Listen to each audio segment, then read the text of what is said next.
Welcome to the Bitcoin Infinity Academy, brought to you by Plan B Network and Bitbox. I'm Knut Svanholm, and I'm here, as always, with my partner in victimless crime, Luke DeWolf. How are you today, Luke? I'm great, Knut. How are you? All good. We're doing another chapter today. Yes, we are. Next chapter of Sovereignty Through Mathematics, the Gullible Collective. I'm excited about this one. Definitely some interesting takes on collectivism. So absolutely. If you don't know what this is, go to bitcoininfinity.com and you can get the book. You can go to our Geyser page and sign up for the Academy and all of that. But let's just dive into it, shall we, Luke?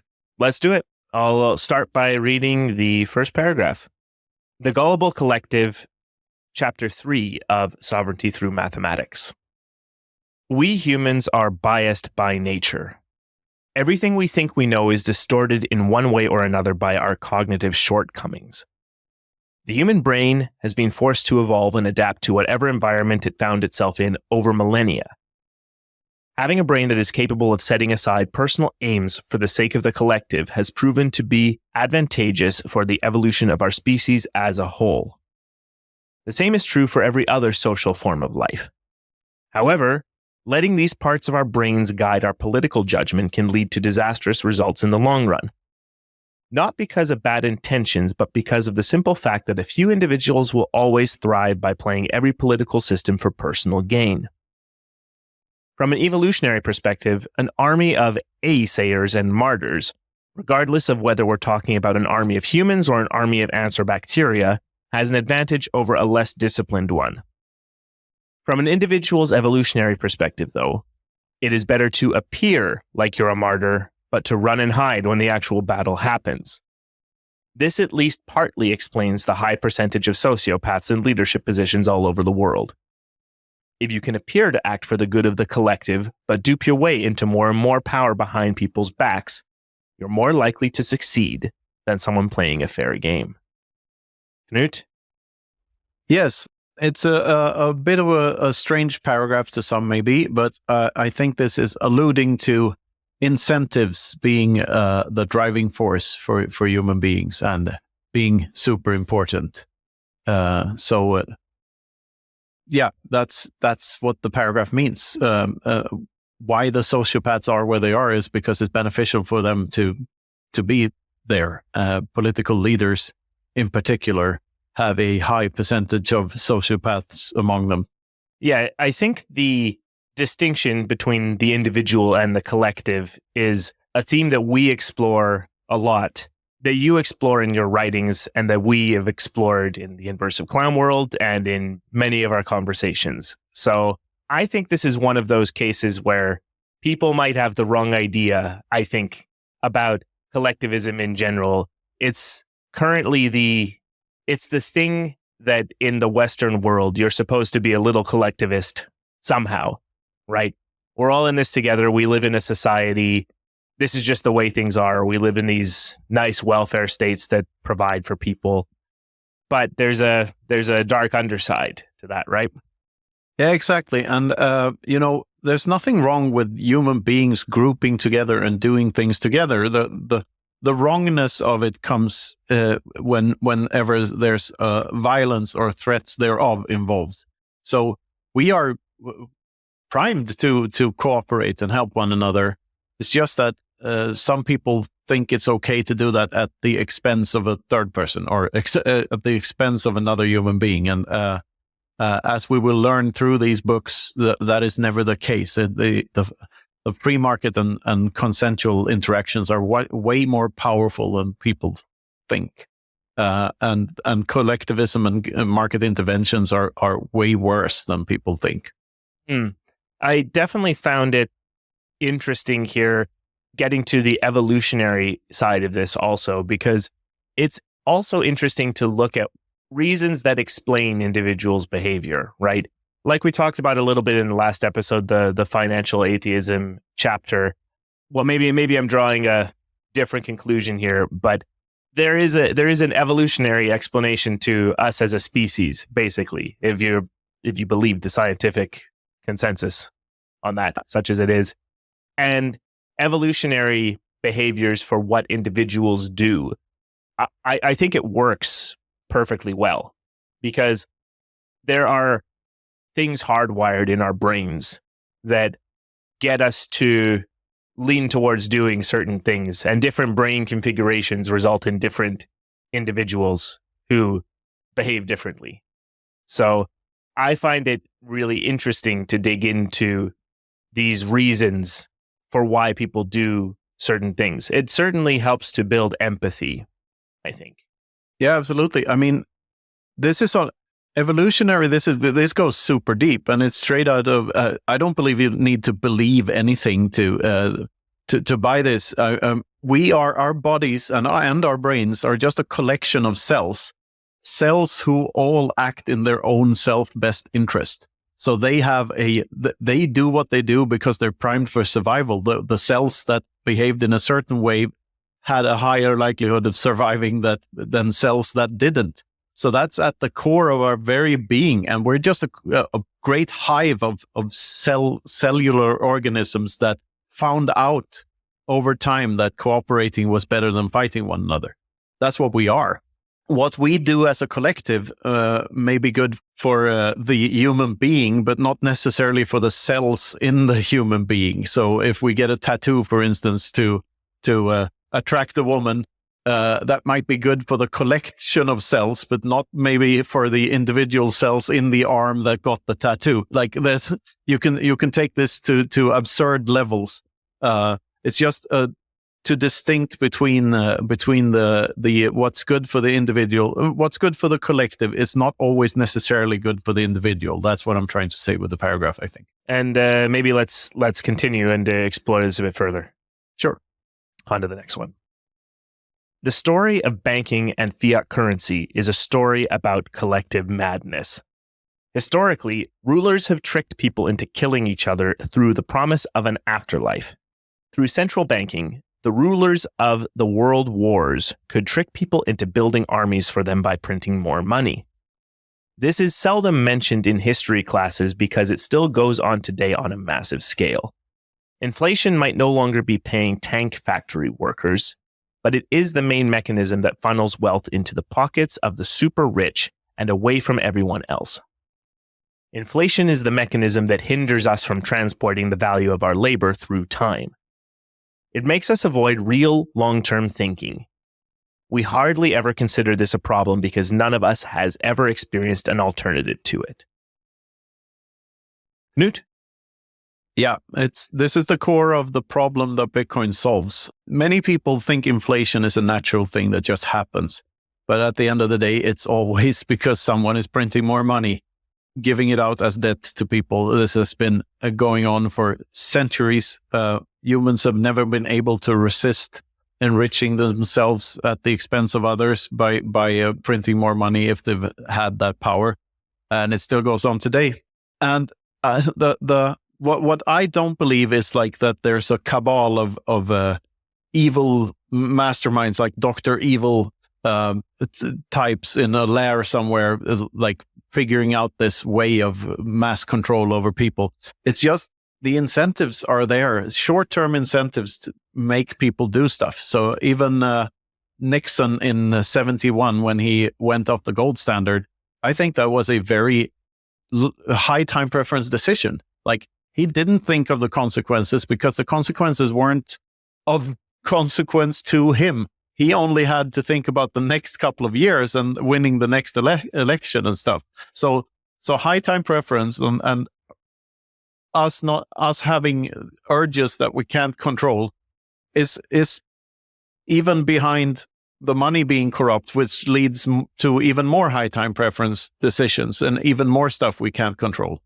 So high time preference in this sense is the enemy here. Totally agree. And I think it's great that you got into a couple of topics here in this paragraph. I think the point that you referenced in terms of the evil cabal, this is a set of ideas that gets explored quite a bit more in, for example, The Creature from Jekyll Island. I forget the author's name off the top of my head, but that's an easy one to find. I really enjoy that read because it's a very good history of inflation and money and all this, but it's definitely got some controversial elements, put it that way. And I think even through that one too, the Nixon example, it's funny to take any kind of devil's advocate on Nixon taking the US off the gold standard in 71. But the one argument I've heard that holds a little bit of water here on why not to blame Nixon specifically is more that the countries were already operating as if they weren't on a gold standard, basically. And if it hadn't have been Nixon, it would have been the next guy. Instead of Nixon in 71, it would have been Carter in 79 or whatever. I don't know. But it's just one of those things where that unless you absolutely are constrained away from being able to do the high time preference thing, it's going to happen eventually. Something like that. Someone is going to have too much temptation to do the thing. I don't know. Is that in line with what you were getting at here? Yeah, absolutely. I mean, it's called Hanlon's razor, and it's a bit like Gresham's razor. It's never attribute to malice that can be explained by stupidity. It's one of my favorite razors. And this one in particular is totally true. Like one reason Nixon went off the gold standard is to keep funding the Vietnam War, which was costing a lot. But like running up to that, just as you say, there had been a lot of fractional reserve going on already. So they didn't have backing for all the gold receipts, aka dollar bills, that they had given out to people. So they were printing money before they let go of the gold standard. Letting go of the gold standard was a way of making that work short term. But it's like it was a sacred principle that had to be sacrificed on this altar because of other high time preference decisions that came before.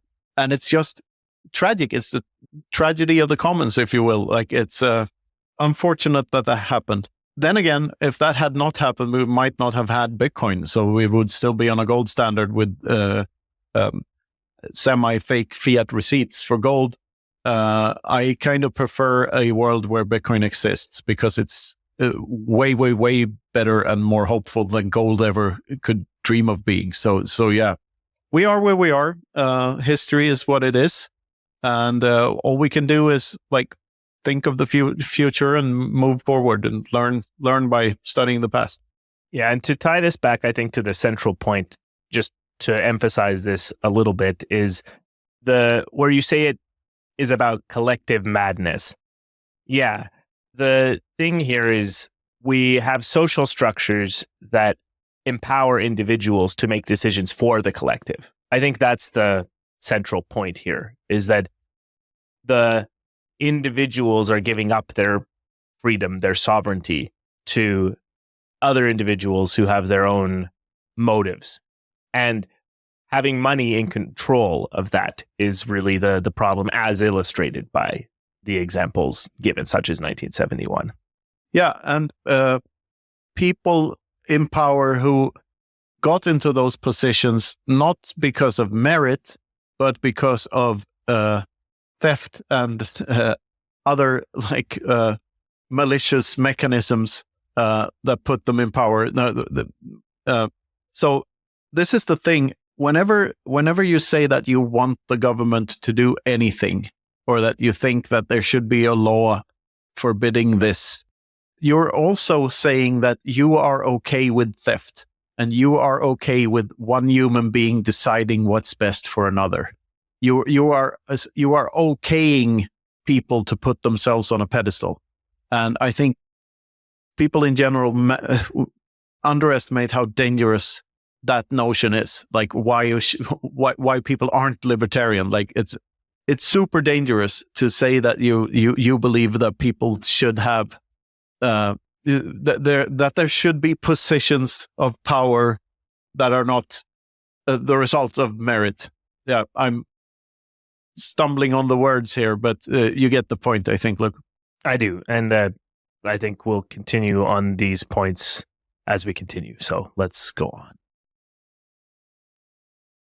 Money is still vastly misunderstood by the lion's share of the world's population.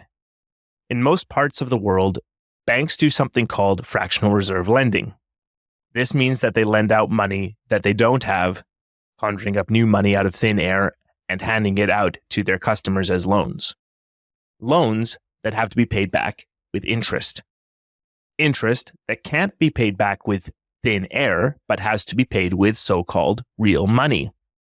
Real money of which there isn't enough around to pay back all the loans, so that a constant need for new credit becomes a crucial part of the entire system. Not to mention central banks, which do the same and worse for governments. We're so used to it by now that every country is expected to have a national debt. All but a handful of ridiculously rich ones do. National debts are also loans that have to be paid back with interest backed by nothing. Think about that. Your taxes are paying someone else's interest. Your tax money is not paying for your grandmother's bypass operation. It is paying interest to a central bank. Yeah, we started to get into some of the ideas from this paragraph here, but we're going deeper.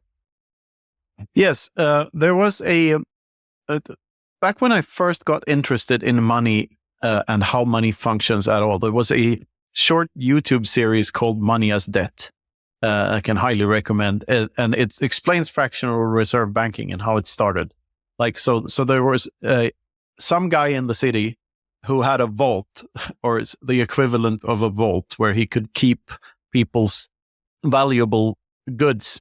And he gave out receipts for mostly gold, because that's what people used to store in vaults. So here's a receipt for this and that much gold. And pretty soon that guy realized that he could print out more receipts than he had gold in his vaults, because the only time he would need all the gold is if everyone tried to withdraw their gold at the same time. Also known as a bank run. That's how the term bank run was born, because when people started to figure out that the guy was counterfeiting receipts, they responded by all withdrawing their gold at the same time, which is when the bank went bankrupt and the banker was exposed as the fraud he was. Until the invention of the central bank, which was invented to prevent bank runs by bailing out the bank that was supposed to go bankrupt. They avoided a short-term problem by postponing it and snowballing it into way bigger problem later down the line. And that's what we're living in now. We're living in this perpetual debt cycle that just grows and grows and grows, as you have to pay interest upon interest upon interest. All the fiat currencies turn into hockey stick curve hyperinflating things sooner or later. Inflation is just hyperinflation in slow motion. So yeah, this is what this paragraph is about, and what my books are about. Definitely. And I think the core concept here that everyone getting into Bitcoin has to grok at some point is the mechanism that inflation has, why fractional reserve banking just doesn't work and requires that inflation. I think it's really well explained in this paragraph here. Money gets loaned out at an interest rate and must be paid back. It's a game of musical chairs, something like that, unless more... Exactly. Yeah, unless more credit is getting added into the system, which is now the current system we're in. And central banks, to backstop banks from fractional reserve, there are good explanations of why fractional reserve banking, particularly I think Lynn Alden makes this argument that fractional reserve banking is not all bad. It's just the amount of it. And it doesn't necessarily even need to hit the money supply, something like this. I don't know enough about this specific thing to agree or not. I say maybe keep it simple and just don't have that. But having a lender of last resort is the thing that is a lender of last resort that is required under a threat of violence. Definitely makes the system worse. That's my take on it anyway. It's also important to stress that fractional reserve is possible on Bitcoin, but much harder to pull off, since everyone can audit everything at any point in time. So, for instance, a custodial wallet, like Wallet of Satoshi, for instance, could theoretically do fractional reserve banking already, as long as not everyone was taking out all the Bitcoin at the same time. They could pretend to have more Bitcoin than they actually have because they only need that much in circulation at any point in time. But they have checks on it. Like they can't do too much of it. With fiat, you can literally do it forever until people lose faith in the currency and you go into civil unrest. So, and which is what all fiat currencies are on that trajectory. They've all died the same way. They get printed into oblivion and lose all their value, and it's tragic that it goes on. And hopefully now Bitcoin is the remedy to all of that. Yeah, hopefully, completely agree. And isn't it really the case that I've tried to think through this problem multiple times, that you can't really give someone a loan in Bitcoin terms and get interest back in Bitcoin terms without someone losing somewhere.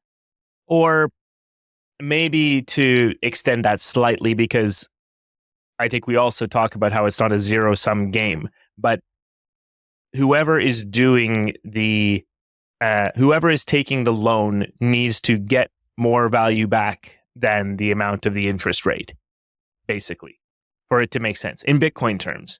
When we're denominating in fiat, it's an entirely different matter. But when it's in Bitcoin terms, in order for any kind of lending and interest rate to work, someone has to be doing something with that investment, right? Yeah, and it's pretty hard to get above that threshold. But the opposite is also true. Like in fiat, someone always loses. Like you cannot have inflation without there being a loser somewhere. Like it's impossible. And this is true for every, as soon as there's market interventionism or market interventions, someone loses. Like someone is making a trade they wouldn't have made if that intervention wasn't there. So it's always at the expense of someone. All inflation is theft. All taxes are theft. All interventions are theft. There's no way around this. There's always a loser when any of these things are prevalent in society. The only way for the market to be the win-win mechanism that it is for there to be no interventionism. Like if I exchange something with you on a black market, so-called black market, voluntarily with consent and no third parties involved, then we both win, or at least we perceive we both win. Whenever there's any intervention, including inflation, someone loses. The guy that got that dollar bill at some point there's a breach of contract whenever a single new dollar bill is put into existence, because it dilutes the value of that dollar that the first guy had. Like there's no way around this. And this might be where I disagree with Lynn. I don't know her exact position, so I'm not going to pick this battle here, but I'm very Rothbardian in my thinking around this. That it cannot be done without a winner and a loser scenario. Like it's fiduciary media. Fractional reserve, the only time I could think it's okay is if everyone involved was aware of the fractional reserve banking going on, which would defeat the very purpose of fractional reserve banking. So that cannot happen. It is fraud. Like that's what it is. Like why would anyone agree to having less back than they put into the bank? That's a very bad investment. If you put something away in an account or invest in something, you want a return on your investment. You don't want less purchasing power when you get the thing back.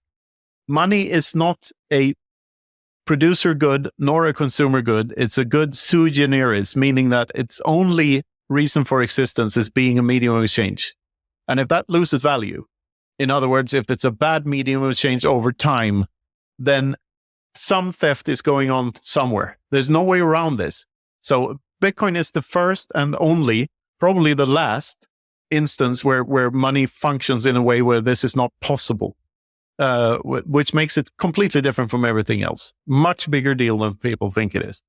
Another funny idea along these lines that I've heard is that custodians, because to a certain extent, banks are fancy custodians that just do a ton of extra stuff basically, with the money deposited, they'll turn into paid custodians.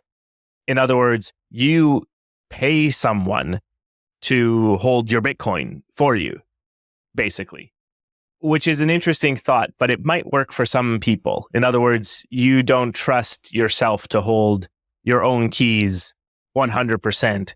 So you pay someone else to take the risk for you, essentially. And in the absence of other ways of making money off of that service, basically, the custodian is just going to charge a fee. And we actually see that these days already with multi-sig solutions. Like there's a charge to use one of the other keys that is being held by someone else, for example. So maybe it's not necessarily the case of someone holds your Bitcoin, as in the UTXOs with all keys, but these multi-sig solutions, it's sort of a model like that. I think it's an interesting one, basically. No, there's nothing wrong with custodians in general. Like, if you want to have someone custodies your stuff, then that's fine. The problem is when it's when there's fraud involved, and the concept of a bank just using the money you put in your account to invest in other stuff and lend out that money, not to invest, but to lend out that money to other people to make a return on the investment, and one interest rate paying for the other. It's not inherently wrong as long as it's completely transparent and both parties are aware of all the risks with the contract, because there's no risk-free lending. Like, that doesn't work. You don't automatically get interest without there being a risk involved. You should be aware that whenever you have an interest on something paid by someone, it's because someone else is taking a risk with your money. Otherwise, there's fraud. Like, I don't think I can explain it better than that. The only thing I'll add to this is basically we've spent longer than I anticipated we would on this section, but it's so important, and also it's just, this is working so great. I'm really enjoying digging into the specifics of these things so much. But there are other interesting things in this chapter. This wasn't even the point of this chapter, basically. So, shall we continue? Yes, this is a show of tangents. Show of tangents. Yes.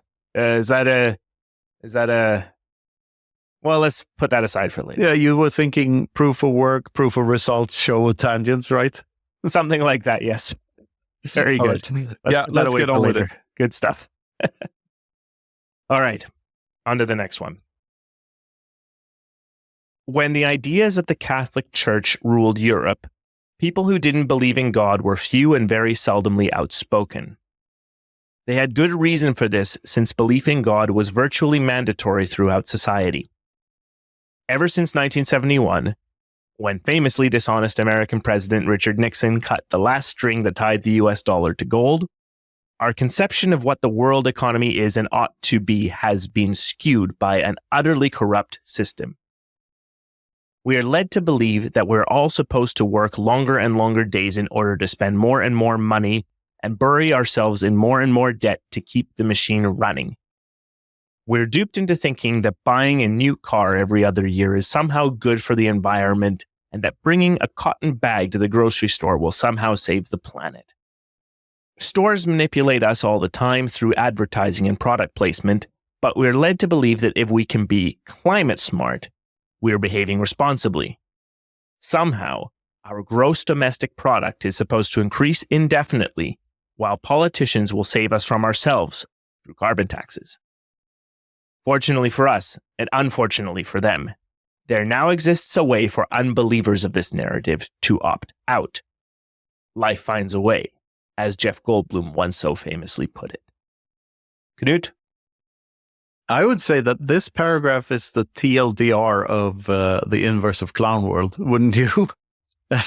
Very much so. It's about how the effects we talked about after the last paragraph, with ever increasing, exponentially worse problems through ever increasing interest rates, leads to more and more clownish political decisions and narratives, and we end up in this society where we don't take any responsibility. We just want to virtue signal that we do, and we end up with clown world. That's it. Totally agree. And I think what's funny here is we we basically said most of what is in this paragraph earlier in our discussion here. Not every single detail, but the thrust of it. And, just the funny little details in the middle here. Things like gross domestic product. I really, really like having figured out that gross domestic product is just the thing that has to keep going up, that a fixed denominator would turn into deflation. Gross is such a good word to describe it. It is gross. Yes. Vulgar even, and not a number to be taken seriously. It does not measure progress. That you can't measure progress because value is subjective. Like it's all made up to rationalize statism. All of these figures are like the official inflation numbers, the basket of goods. It's all bullshit. Don't fall for it. No, don't fall for it. As you say, we somewhat dig into a lot of this stuff in much more detail in future chapters. So I think for now, maybe let's get to the main point of this one. On to the next one. Collectivism has ruined many societies. Those of us fortunate enough to live in liberal democracies tend to forget that even democracy is an involuntary system. It's often referred to as the worst form of government except all others that have been tried. But the system itself is very rarely criticized. We're so used to being governed that not having a leader seems preposterous to most of us. Still, we pay our taxes, and an enormous cut of the fruit of our labor goes to a third party via inflation and the taxation of every good and service imaginable. Institutions, once in place, tend to always favor their own survival just as much as any other living thing does. People employed in the public sector are unlikely to vote against policies that threaten their livelihood. This is a bigger problem than we realize because it's subtle and takes a long time. But every democracy is headed in the same direction. A bigger state, a more complicated system, and fewer individual freedoms. Long term, it seems that all of our systems tend to favor those who know how to play that system, and not those who contribute the most value to their fellow man. Proponents of socialist policies often claim that failed socialist states weren't really socialists. Proponents of socialist policies often claim that failed socialist states weren't really socialist, or that wasn't really socialism. What most people fail to realize is that we've never tried real capitalism, since we've always used more or less inflationary currencies. This might very well be the most skewed narrative of our era. We're all experiencing real, albeit disguised, socialism every single day. True free market capitalism is what we haven't experienced yet, and it might turn out to be a very different thing than what we're told to believe that it is by almost all mainstream media. Yes. Yeah, a crucial point, and I think a thing that so many people miss. I hear people blaming the free market for this and that all the time. Which is, to me, it's oxymoronic even to blame the free market for anything. Because how would you come to a consensus on what constitutes a problem if not on the free market of ideas? Like everything, all the free market is people doing things of their own volition, like with consent. Like they want to do the thing. Everyone wants the free market. There is no one that doesn't want a free market. If I've never heard anyone say, "Oh, how I wish that some third party came in here and made my life harder and stopped me from doing what I'm trying to do right now," which is what you want if you don't want the free market to decide things. And this is so misunderstood. Like the free market isn't a thing; it's a process. It's the process of people doing things because they want to, not because they're forced to. A funny thing here also is that these things are so subtle, it's easy to ignore them, right? You make the point here that all of this stuff is just slow. That's why it creeps up on us. It's the frog getting boiled in the pot. Yeah, slippery slope. Every political decision is a slippery slope. And I think it's just because none of this stuff is that visible that we don't worry about it, basically. But it does keep getting worse and worse and make life harder and harder. I saw a tweet that no one wants to work anymore has been said in newspapers since the 1900s. And I just think that's really funny, because maybe, okay, it's a comment on attitudes that which has been the norm for a long time is no longer fashionable. Like, I think if people have a choice not to be coal miners, they might choose not to be coal miners. But the thing there too is that it's a combination of advancing technological progress, as in individuals aren't necessarily wanting to do backbreaking labor if they can have a robot do it for them instead, program a robot to do the thing, for example. Or it's that you get less and less for your labor all the time because of inflation and because of so much getting siphoned away to this and that place. And I just think that it's so hard to convince people that this is a problem. And really, it takes getting what the problem is with inflation, what the problem is with collectivism, to eventually get to what the solutions are. And it's not that it's a bad thing on a micro level that some people are isolated from this. It's good that humanity is progressing in such a way that this isn't something on everyone's minds. But it is the case that many people are affected by inflation to such an extent that they should be thinking about it. But it's so hidden that they don't know that's the problem. People direct their energy towards, let's fix the climate, or let's blame these millionaires. Something within the system is supposed to solve the problem for them, when it's the system that is the problem. That's the tragedy, and that's what I hope we can start to solve a little bit more. Yeah, no, fiat ruins everything, as Jimmy Song said. Like, all prices ought to go down forever, and everything ought to be cheaper forever. It's the simple questions like we ask in Clown World, like, if you practice doing something, do you usually get better or worse at doing that thing? Well, you usually get better. So why aren't all prices going down forever? And if you use Bitcoin, they are. If you see the world through a Bitcoin lens, all prices are going down forever. Which is, by the way, what saves people. Like, from all the fears about the jobs. Oh, they took our jobs from AI and stuff. And all industrial revolutions have had these fears. And technological progress does not make people more poor. They make people more wealthy. The problem is, like, a minimum wage law, for instance. You can deductively reason and a priori axiomatic thinking yourself into the position that minimum wage laws always lead to a worse outcome than if they weren't there. On a completely free market, there cannot be unemployment because there's always someone willing to pay something to have something done. Like, and in a world where all prices go down, this is not a problem for everyone. Like, the money, it's the money is stupid. Like, if the money was working, we wouldn't need any of the other stuff. And the whole notion that we need someone to fix a problem that is the problem.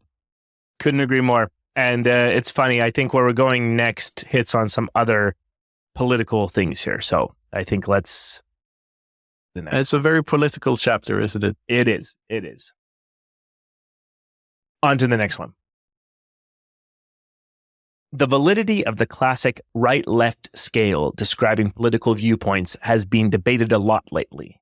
And alternative scales like Galtan, the one with an additional y-axis describing more or less authoritarian tendencies, are popping up in various contexts around the web. After the birth of Bitcoin, there's a new way to see this. Imagine an origo, a 0 point, and a vector pointing to the left of that. all politics are arguably on the left because all policies need to be funded by taxes, and taxation can be viewed as theft. Taxation can be viewed as theft because, at its core, it's involuntary. If a person refuses to pay his taxes, there is a threat of violence lurking in the background. Not to mention inflation, which Milton Friedman so elegantly described as taxation without legislation. What you do with the portion of your wealth that you have in Bitcoin is another matter altogether. If you take sufficient precautionary privacy measures and you know what you're doing, your business in Bitcoin is beyond politics altogether. With the introduction of the Lightning Network and other privacy-improving features, it is now impossible for any third party to confiscate your money or even know that you have it for that matter. This changes the political landscape of every nation on Earth. Bitcoin is much less confiscatable than gold and other scarce assets, which makes it a much better tool for hedging against nation-states. In this sense, Bitcoin obsoletes borders. You can cross any border on Earth with any amount of Bitcoin in your head. Think about that. Your Bitcoin exists in every country simultaneously. Any imposed limit on how much money you can carry from one nation to the other is now made obsolete by beautiful mathematics. Bitcoin is sometimes referred to as a virtual currency. This is a very inaccurate description. Bitcoin is just mathematics, and mathematics is just about the most real thing there is. There's nothing virtual about it. Counterintuitive to some, but real nonetheless. Knut? Yeah, to me, this is like these things are at the core of what Bitcoin is to me, like a complete reimagination of what money is and what money ought to be. Bitcoin has sort of pointed out to everyone in the world that money doesn't need to be anything but information. The Satoshis exist in every country at once, but the ability to move them exists within the owner's head. Because you don't really own your Bitcoin, you just find the probability that someone else knows the same key to be so low so that you practically own them in a sense, because you're the one that knows the key. No, and it's going to change everything. It changes how we interact. It changes the validity of the nation state as a concept, I think, because like the borders cannot stop this. Like guns cannot stop this. I mean, and I think this is all for good. I think this is all better. And there are a couple of things here about Bitcoin and privacy. It's everything in this paragraph is only true if about non-KYC Bitcoin. So if you buy them not on an exchange, but if you accept them for your goods and services and such. One of the technicalities everyone should know about on-chain Bitcoin that aren't, coin joined or anything is that the person you buy them from knows when you spend them. He knows when that Bitcoin moves to another address. You can look that up. Not everyone is aware of that. The Lightning Network makes privacy better. Other things do too. And the more time that passes, the more the Bitcoins and their owners get mixed up. And this is a good thing. It makes it harder for people who want to confiscate them to figure out what's really going on. Yeah, the paragraph somewhat starts with another point about politics, basically. The taxation without legislation point, I think, is a good sum up to that. There's a couple of interesting things here. One, first of all, the Galtan scale. I think the political compass would be more well known here, at least in the English-speaking world. I actually didn't know what the Galtan scale was, and when I looked it up, it has articles on both Finnish and Swedish Wikipedia. So I was able to read it, but it looks like it's only used in those countries. So it's a bit of a Swinglish version of... Yeah, I think it's slightly different, but it pretty much is this political compass idea where it adds... More or less authoritarian. Yeah, you've all seen it, I guess. Anyway. Yeah. But I think your portrayal that it is from an origin point and all politics is left and upward, basically, something like that. It's an interesting one because it certainly does capture the essence that all of the things that governments do, that politics do, has to be funded by something, and that funding has to come from somewhere. I think this opens up interesting thought experiments that I don't want to dive into too deeply right now. But for example, we have had conversations about free cities, right? Like, I think that's a concept that tries to get this done a little bit differently. Like, what if instead of taxes, you're paying a fee? And then what's the difference between the two, right?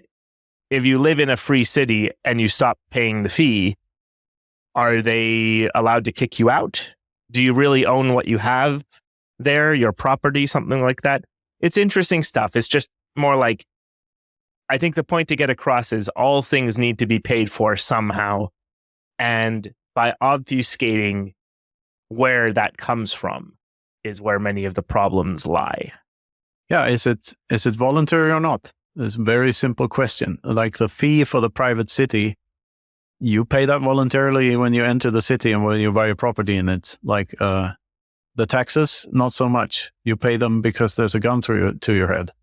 And if you can avoid them, they do. I don't know any person who wants to pay that he should pay or she should pay more taxes. Everyone wants fewer taxes or less taxes for themselves, but that others should pay more for some odd reason. Well, there is also, I think there's a funny group that says something like, oh, I don't mind paying so much taxes. I wouldn't even mind if I paid more taxes. This is a very privileged group, I think. Yeah. Because they think that the answer to society's problems is, yeah, let the government take more money and figure it out. But instead, you could use that money to do something productive yourself. If you care about one of the many causes that is plaguing the world, homelessness is one of the ones that gets brought up a lot in the US because it's a big problem there. Well, you as a private individual could donate time or money to helping some homeless people or help to alleviate some of the structural problems of homeless people. But, well, many government initiatives to solve that problem don't seem to be all that effective. So I think it's a bit of a fallacy, but it's a common one. And of course, there are plenty of people that say that taxes are the price you pay to live in a decent society.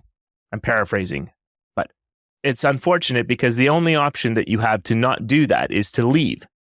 And then there are people that say that there should be exit taxes, that when you choose to leave a jurisdiction, you have to pay them to not get, I don't know, again, thrown in jail or violence again, something like that. It's all clown world. It's all that. I mean, the comment, I wouldn't mind to pay higher taxes. Yeah, there's a very Scandinavian thing to say to begin with. But I think everyone who says that is a liar because nothing is stopping them from paying more taxes. Watch what they do, not what they say. Like, you can donate money to the government. Not like, no one is going to stop you, especially not the government.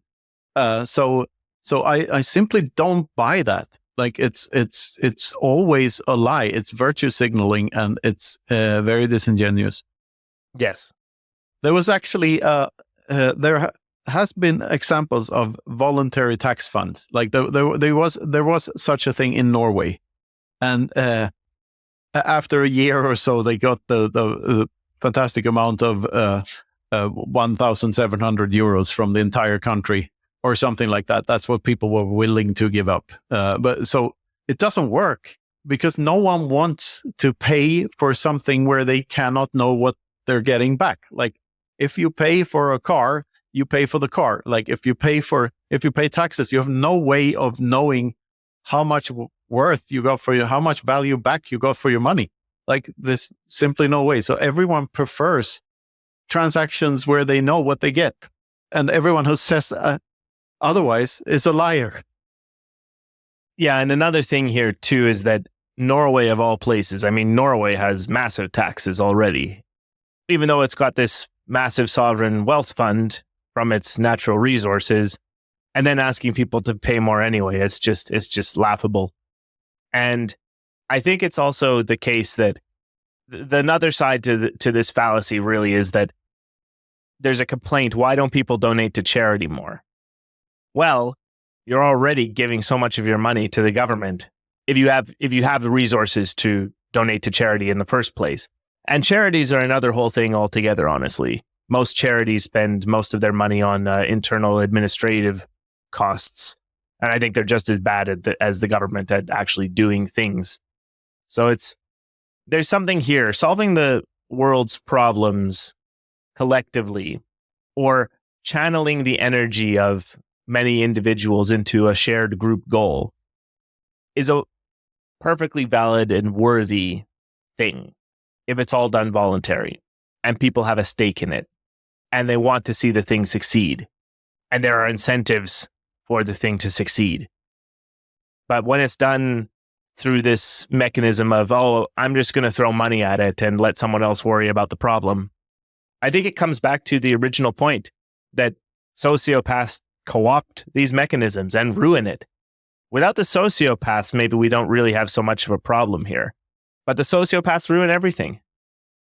Then again, I think it would be ruined anyway because so this is a thing that Mises pointed out in his book about socialism, that it's not an incentive problem, but a price signaling problem. Because if the state takes control of the means of production, which it does to some extent by just taxing and inflating the normal things a state does, it does skew the market signal. Any intervention skews the market signal, and it makes it harder for producers to produce what consumers want. So you end up with the Soviet Union, where there's like kilometers of a line you have to wait in to get a loaf of bread, because no one produces what needs to be produced. So the sociopaths is one part of the problem, but the bigger problem is the price signals, because money doesn't measure value; it signals value, and this is what the main misconception of what money is, I think. Love it. And the price signal is definitely another one of those concepts we'll dig more into at other times. So, absolutely. On to the next one. The complexity of human social hierarchies and power structures is described perfectly in a classic children's book, The Emperor's New Clothes, by Hans Christian Andersen. See the world as the kid who points out that the king is naked in the tale, and everything starts to make sense. Everything in human society is man-made. Nations, leaders, laws, political systems. They're all castles in the air, with nothing but a lurking threat of violence to back them up. Bitcoin is a different beast altogether. It enables every individual to verify the validity of the system at all times. If you really think about it, morality is easy. Don't hurt other people and don't steal other people's stuff. That's the basic premise. Humans have but two ways of resolving conflict: conversation and violence. And in this sense, to hurt someone can only mean physical violence. This is why free speech is so important and why you should defend people's right to speak their minds above everything else. It's not about being able to express yourself. It's about your right to hear every side of every argument and thus not have to resort to violence should a conflict of interests occur. You can't limit free speech with just more speech. There's always a threat of violence behind the limitations. Code, which both Bitcoin and the internet are entirely made up of, is speech. Any limitations or regulations that your government implements in regard to Bitcoin are not only a display of Bitcoin's censorship resistance, but also a test of your government's stance on freedom of expression. A restriction on Bitcoin use is a restriction on free speech. Knut? Yes, this is an interesting paragraph. I've somewhat changed my views here, I'd say, and say that free speech laws are a downstream of property rights. So if we had absolute property rights, there wouldn't be a need for freedom of speech laws, because freedom of speech is only applicable to public domains, like a public square or a public social media outlet, whatever it might be, public service television.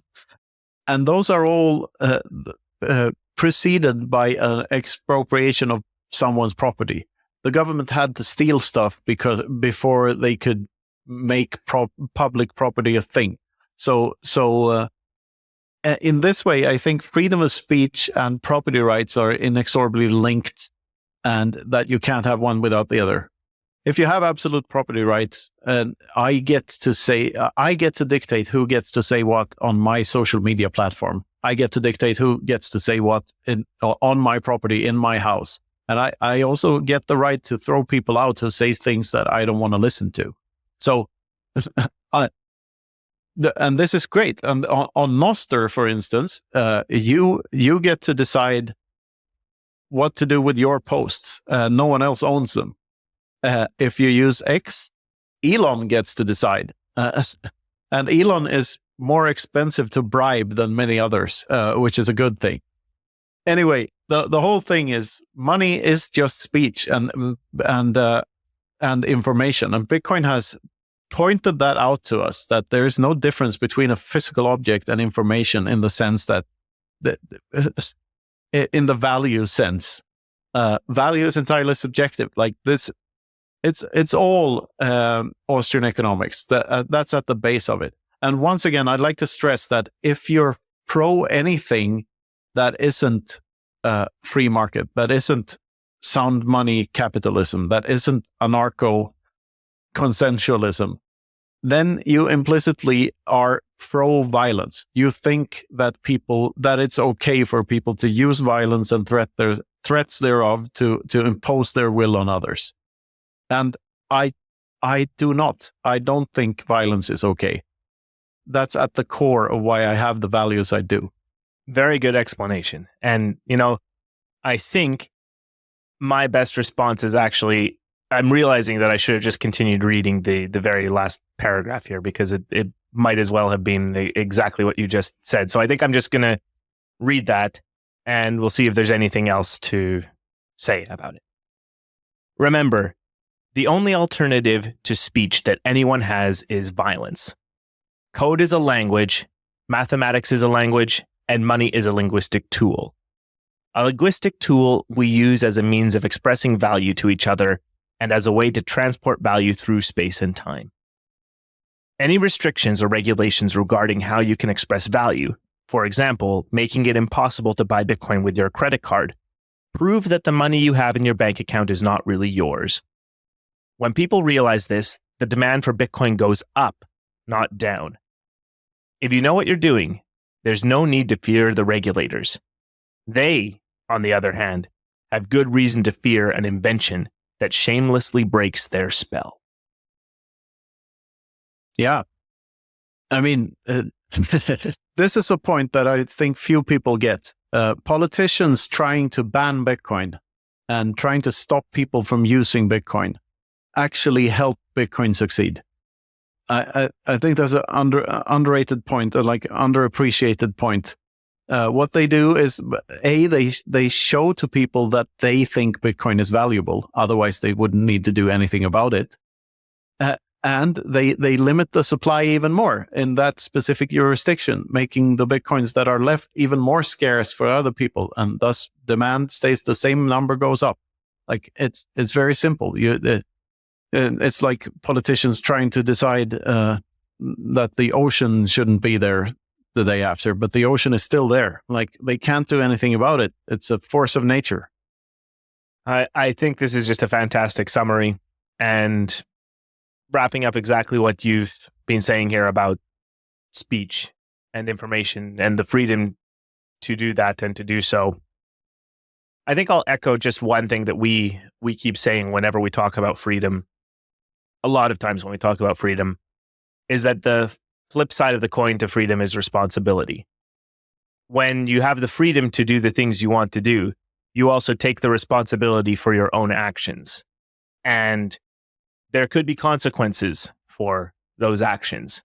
So sending money to someone in a way that is permissionless, you might never get that back.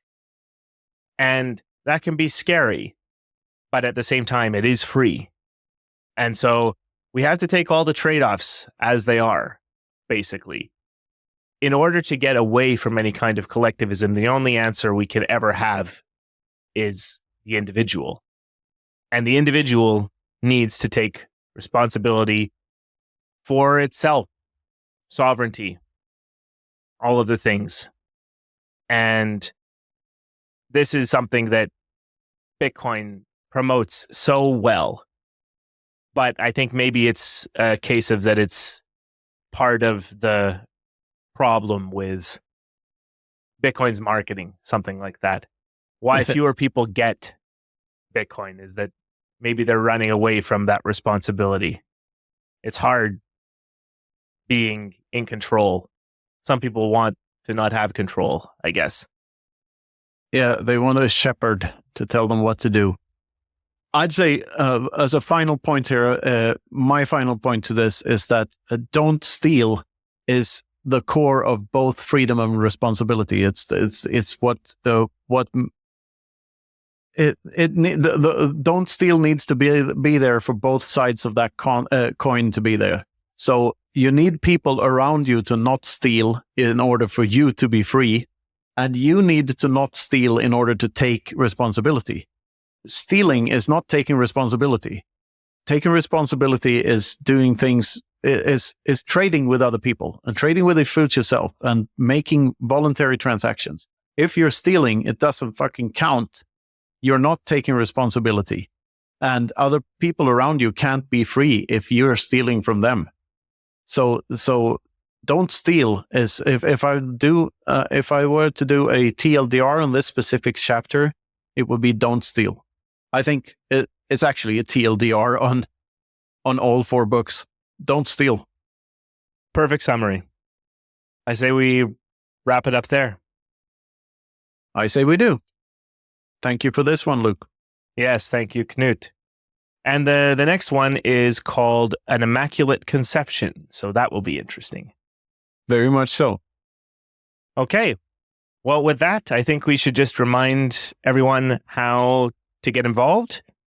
So the easiest way to do so, of course, is via our Geyser campaign. This is how you can join the Bitcoin Infinity Academy, get involved with the discussions. We have our Telegram group where we discuss everything that is going on in Bitcoin Infinity universe, including the Academy, including our show, including everything else that we have coming up. And you can join the specific courses, so you can join us live for these discussions as they happen. But of course, everything is still available for free on Nostr, and the video discussions are available on YouTube. So let us know what you think. Leave us a comment if you're watching on YouTube or Rumble, and share with anyone you like. Give a comment on Twitter, whatever. We appreciate everything and want to discuss things further. So come join us. In other words, like, subscribe, and brush your teeth. That's basically the short of it. And I think we also should mention our sponsors here. So thank you to Plan B for enabling this fantastic initiative, where we are working with them. They're fantastic resource. They're a fantastic educational resource. So go to planb.network and check out everything you have going. It's a great complement to what we're doing with the Academy, and is very much, we're very glad to be in line with what we're doing with Plan B Network. Yes, and don't forget to check out the Bitbox. Go to bitbox.swiss to find our favorite hardware wallet. We have a discount code there, Infinity, as everywhere else. So check that out. It's very user-friendly and an overall great hardware wallet. Absolutely. And finally, just a reminder of everywhere you can see us conference-wise. First, Knut is in Ireland in May, but then we're aligned for basically the rest of the summer here. So we're going to be in Prague. Then we're going to be in Calgary for Bitcoin Rodeo. Then we're going to be in Riga. And then we're going to be in Helsinki for BTC Hell. And so join all of those conferences if they're convenient for you, and you can come see us, get a book signed, whatever you like, hang out, talk about all this stuff. But come to Helsinki if you can if at all possible. We're really excited about this. The The vibes are awesome. The team is really excited about it, not just us. So come see us there. You can do the Riga Helsinki trip all in one go if you want to. If you've been holding off on this, if you live somewhere really far away. So come see us in any conference you like, but really try to come to Helsinki if you can. Yeah, go to hell. There's a reason why there's a highway to hell and only a stairway to heaven. Perfect. I think with that, we can put a ribbon on this one. See you in the next one. This has been the Bitcoin Infinity Academy. Thank you for listening.